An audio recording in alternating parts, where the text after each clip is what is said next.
Welcome to Phil Oro USA, your international source for precious metals. Hi, I'm Albert Johnston, Director of Sales and Marketing for Phil Oro USA here in New York City. Today, I'd like to briefly talk about the relationship of gold with the US dollar. Is it a marriage or is it a divorce? Let's go back to the end of World War II, where the Bretton Woods system was established. This was a system established among the major economies at that time, in which they connected their currencies to the US dollar or directly linked it to gold. This worked very well. This enabled countries to establish some stability, build back their economies, especially after World War II.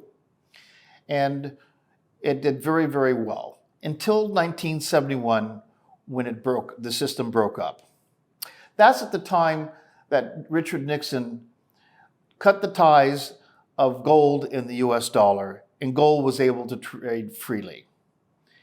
From 1971, when gold was at an average of $40.80, which is equivalent to about $304 in the year 2023, gold had a good run for about 9 years.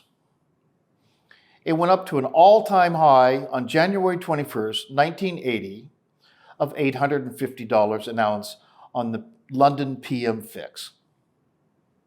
Now, let's look at gold and the dollar.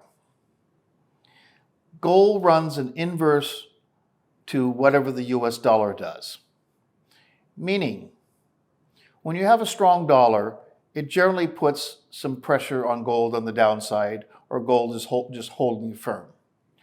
When the dollar is weaker, then you generally have an upside movement in the gold.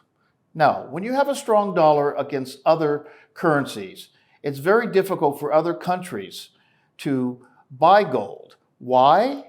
Because gold is based on the US dollar everywhere in the world. So when you have the US dollar strong against other currencies, it's very difficult in those local currencies to buy gold because it's very expensive, because they have to take their currency and convert it to what the value is at that moment in US dollar terms. So that can be very expensive. So as a brief summary here, okay, you have two headwinds going against the price of gold.